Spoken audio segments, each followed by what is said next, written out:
for this week's report.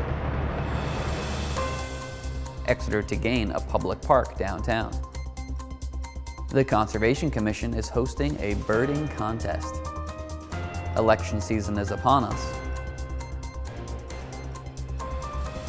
The Select Board discusses the FY24 budget and bond articles.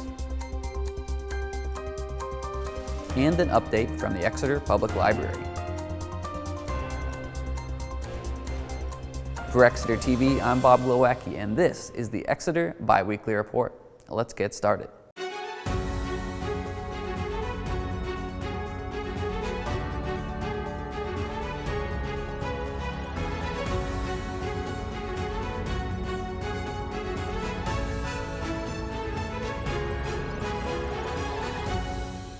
The Exeter Select Board recently accepted a donation of land in downtown Exeter. Gabe Perez has more on this development. Just off the sidewalk of Exeter's historic downtown Water Street sits a tired, weathered fence. Behind it, nothing but grass and remnants of a structure torn asunder by a roaring fire in June of 1990, where it has remained dormant ever since. This holed-up little alcove on 23 Water Street has been given a new life, as its now previous owners, Nancy Phillips and Elliot Berkowitz, have graciously donated the land to the town of Exeter, albeit given the stipulation that it be converted into a brand new park named Pairpoint Park. The town's planning board, Historic District Commission, Heritage Commission, and Conservation Commission all eagerly voted to support accepting the donation. At a special select board meeting on the morning of December 28th, the residents gathered to voice their support for the land acquisition, and the board voted unanimously to accept the donation. For those who don't know, this is also the murder scene in my latest book. It's because it has been an eyesore to our downtown for decades. I think we need to look at the source of this donation. Nancy and Elliot have done more to improve the downtown, I think, than anyone else I know. Yes, I walk downtown Exeter every day. Love the herons, love the eagles. Would love to have another spot to watch them from. And I agree this is another way to welcome people into our town. This is an opportunity that is very generous for these guys to make the offer, and I think there's a track record in town of many groups and organizations, committees and commissions that are willing to step up, do the work, find grants, volunteer time, and I think the support in the room shows that there's people here willing to lend support, to stay involved, and not let this be something that is voted on and then becomes a burden. Speaking with town manager Russ Dean, we get a glimpse of how the town feels given their newly acquired piece of land. Once we went through the due diligence process and we understood where everything was, and we began to reflect a lot on the fact that we were actually going to have a really nice addition to our downtown with this park, it was clear to us all that this was a great opportunity for the town to be able to take advantage of, and we appreciate the genuine generosity of the donors involved, Elliot and Nancy, and we think it's going to be an asset to serve the town for years to come. So the core benefit of having a park like Pairpoint Park will be that people will come to the town and come to the downtown specifically with the knowledge that there is a downtown park that exists and a place for them to go and sit and enjoy lunch, just enjoy the scenic views of the river, and really just a place to make for their own to be part of the downtown. That's an open space. Stay tuned with Exeter TV to get further updates as plans for the park get underway. The Conservation Commission is holding a bird contest with the hopes of logging bird songs in Exeter. Will Tapley has more on this interesting project. How you doing, Exeter? My name's Kyle Welch. I'm a member of the Exeter Conservation Commission, and we are currently holding a fun contest. Try and get some people to kind of do a little research of what goes on in Exeter as far as the kinds of birds that stick around for the winter. And the contest is called the Herd Birds of Exeter. In order to participate, you have to download the free app called Merlin onto your mobile device, I guess. And then all you have to do is go out. You can go in your backyard. You can go, we're standing right down here by the boat ramp. You can go into any of the forests that are around town. And when you hear a bird sound, you just start the app. And then, and I got it right here, I'm gonna start it up. And you just hit sound ID, and then you just have to let it listen to what it hears. And it's pretty amazing because if it hears birds, then it can recognize the different types of the different species that they are, and it'll tell you what they are, and it'll give you a little write-up about what kind of birds they are and what they eat and where they live. And it's pretty interesting. I've never really considered myself to be a bird nerd myself, but now since I started doing this, I find that I'll be walking through the woods and I'll hear a bird sound and I'll say, wait a minute, that's not one that I've heard before. And then you bring out the phone and you quickly identify it. Once you identify some different species of birds, if you go to the Exeter Conservation Commission's Facebook page, then you just have to make a comment and just kind of list the birds that you've seen. You get 1 point for each bird recorded. One of the things that's really fun about this is the winters can be kind of long around here, and maybe you have kids and you're kind of trying to think of something to do, get them outside a little bit. This is a really fun way to get out, and you go into the woods and you don't even have to go far in. You can even do it from the parking lot of any of our conservation properties in town. And it's pretty exciting when you get a new bird that you haven't gotten yet. And we're hoping that people can kind of get really excited about this program. It's time for the presidential primary, and town elections are right around the corner. Here are some reminders about voting in Exeter. The presidential primary takes place on Tuesday, January 23rd. Here's everything you need to know. The polls open at 7 a.m. and remain open till 8 p.m. The polling location for Exeter is the Talbot Gymnasium, located at the Seco School of Technology at 40 Linden Street. Voters may park in the back of the building and enter through the atrium. Undeclared voters can choose which ballot they would like to vote on. Voters may not change their party affiliation on Election Day. Sample ballots for the Republican and Democratic primaries can be viewed on the town website. The town is also well into its own local election season. Here are some important dates to mark in your calendars. Candidate filing for local town and school board positions opens on January 24th and ends on February 2nd. The town will hold its deliberative session on Saturday, February 3rd at 9 a.m. at Exeter High School. The voting session of town meeting, the town election, will take place on Tuesday, March 12th, also in the Talbot Gymnasium from 7 a.m. to 8 p.m. You can find this and all election information on the town website at exeternh.gov/elections. The Select Board held their annual bond and budget hearing at their January 16th meeting. Will Tapley has this recap from our meeting minutes series. Welcome to the Exeter Select Board Meeting Minute for January 16th, 2024. With the town deliberative session and town voting on the horizon this year, a few crucial civic processes have to be completed. Firstly, the Select Board reviews each article proposed for the town voting ballot and decides whether to recommend or not recommend them based on various factors, including legal considerations, financial implications, and community input. Their informed opinion will be listed on the ballot.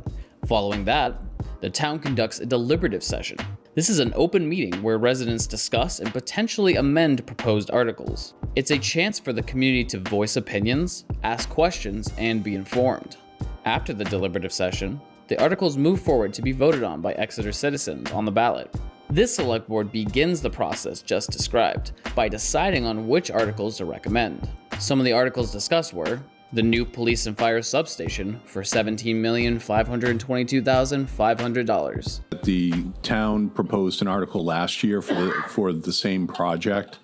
It was a little less expensive last year than it is this year. That's not uncommon with capital projects. They tend to increase in cost as the years go by.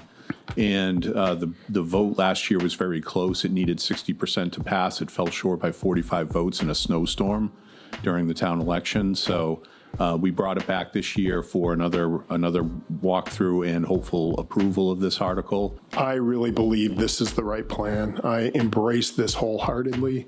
I will be voting for it. I urge the citizens of the town to vote for this. We need this facility. The School Street area design/reconstruction for $6,510,000. So at School Street, Kossuth Street, Union Street, those are all areas of the town that really need a good amount of water, sewer infrastructure and drainage infrastructure improvements. Those are aged lines out there and certainly could use upgrades. They're well past their prime. in some instances 40, 50-year-old lines, if not older than that.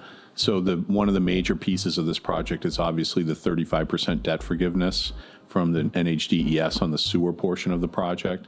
That helps us in terms of our sewer rate to keep that stable. And the 2024 town operating budget for $22,860,862.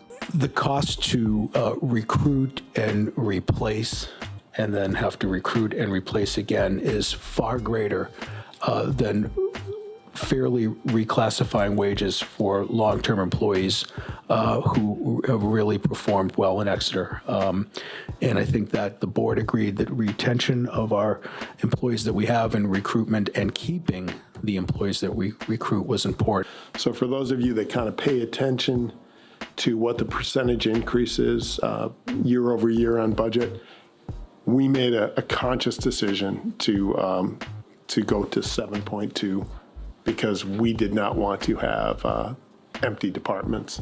We saw a number of surrounding towns that had runs on different departments and their employees, and they were virtually wiped out in terms of having employees. We did not want to face that. Our town employees are very important. They're what make this operation go. They're one of the things that makes this town unique. The Select Board recommended all but one article. This article was the citizens' petition to make the entire road in Swayze Parkway into a one-way street for motorized vehicle traffic and to add speed bumps. There was a warrant article 2 years ago that the Select Board moved based upon public comment, letters, phone calls, emails, both supporting and not supporting the road closure. My colleague, Selectwoman Cowan, made a motion to create a warrant article that was a compromise. And the warrant article called for the road to be discontinued from the Water Street exit to the gazebo. So, and that's a key word, is discontinuing the road, because it was a Class 5 roadway. Right. Now it's not. That portion from Water Street to the gazebo, even though there's pavement there, it's not a road anymore. Last year, there was a citizens petition, and I don't have it in front of me, but I'm going to go off memory, that basically wanted to reverse the warrant article and just put it back to a one-way road. That passed by the voters. But we had review of legal counsel, and if I'm misspeaking, please jump in. Legal counsel reviewed it, and that citizens petition was not binding because the judge had already discontinued the road. So there's no road to really reopen based upon the wording of that citizens petition. One of the things I've been most impressed by is the way this board is trying to find compromise on this issue. It's remarkable. I am not in favor of this article, and I will not vote to recommend it. And here's why. I believe this article will restrict our ability to find that great compromise. And therefore, I would ask the voters not to vote for it, because I know this board is going to find a way to accommodate all and create access for all. We will not pursue a solution that excludes people from this jewel of a parkway. The board finished up the meeting with their regular business. To watch the full meeting, visit our Exeter TV YouTube page. As a reminder, the Exeter Town Deliberative Session will be on Saturday, February 3rd at Exeter High School, with doors opening at 8 a.m. and the meeting starting at 9 a.m. And the town voting session will be held on March 12th at the Talbot Gym from 7 a.m. to 8 p.m. The next Select Board meeting is slated for January 29th. See you there.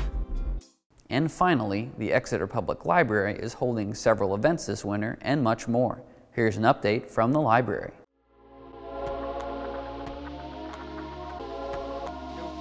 Hello, Exonians. Greetings from the Exeter Public Library. I'm Julia, the Assistant Director here at the library, telling you all of the fun things you have coming up at the library for the end of January and early February. On the 23rd of February at 10 o'clock, we have Uta Tellini. This is her second time coming to talk about art history, and it will continue with the topic of architecture, and it will be at 10 o'clock a.m. If you love art history and are looking to learn more, we're going to continue her art lecture series into February and March. We'll have 2 lecture series in February on modern art, and in March we'll be discussing architecture. So great ways to learn more at the library with Uta Tellini and her art history lecture series.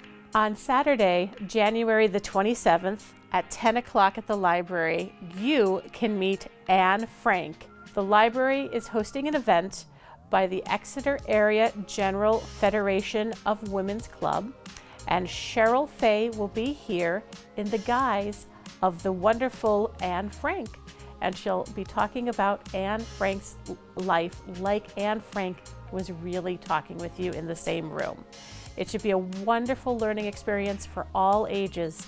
So please stop by the library at 10 o'clock on the 27th. It should be a wonderful Saturday afternoon. February the 10th, from 10 to 12, the library will be preparing people for the upcoming solar eclipse in April. If you are interested in solar science and looking to get a free pair of solar glasses so you can see the solar eclipse in April, stop by the library from 10 to 12. It'll be a fun time. And that's it for upcoming events here at the library for the next couple of weeks. But stop in every day for books, movies, our library of things where you can check out items like cornhole, croquet mallets, cake pans for indoor baking during the winter. There's so many things to do at the library, so stop on by.